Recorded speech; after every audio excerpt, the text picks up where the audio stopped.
مرا تنهایی و این خانه پیران نمیزیبد. غم و اندوه و درد و گوشه هجران نمیزیبد. تو همراهی زن و فرزند نشسته روی خانه خیش، عزیزی من مرا این حلقه زندان نمیزیبد. چه بد کردم که بد بر من روا دیدی در این ایام، جگر بندم مرا این دیده گریان نمیزیبد. مکن کاری که فردا خون دل خوردن شود کارت، مرا چشمی غریق خون چون افغان نمیزیبد.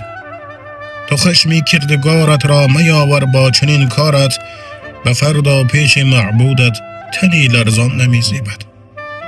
دعای نک روانت باد تو را با این همه کارت، غلط را پیش بنمودن چون این اسیان نمیزیبد.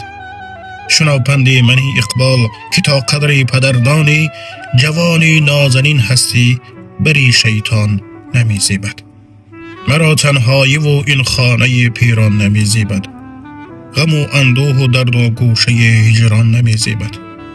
تو همراهی زن و فرزند نشسته روی خانه خیش، عزیزی من مرا این حلقه زندان نمیزیبد.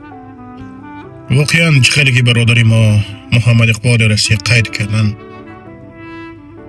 متاسفانه امروز بسیارند بعض از فرزندان گمراه و غافل و یکی فریفته نفسی دنیا شده و یکی فریفته نفسی حسن زن و بگب های زن های بعض از زن های بی عقل در آمده، یعنی پدر مادر خود را به خانه پیران سالان جایگیر کرده و خود در عیش و عشرت زندگی می کنند.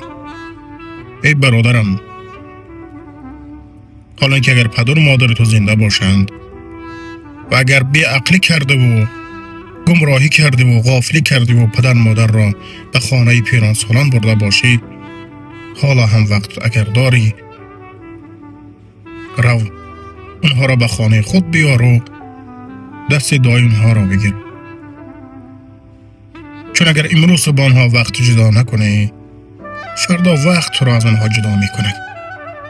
الله مهربان تمام پدر و مادران را در حفظ و امانتش نگه دارد و آنهایی که غافل شده و گمراه شده و پدر مادر را به خانه پیران سالان بردند، الله مهربان است کرم خودش توفیق دهد و انصاف دهد، انشاءالله هدایت برای راست کند تا که این خطاگی خود را اصلاح کنند و قلم برادر ما محمد اقبال رشت را بر راه و ایشان را از خوف و خطر نگهبان باشد. و السلام علیکم و رحمت الله و برکاته. با احترام دوست و برادر شما امید رحمت.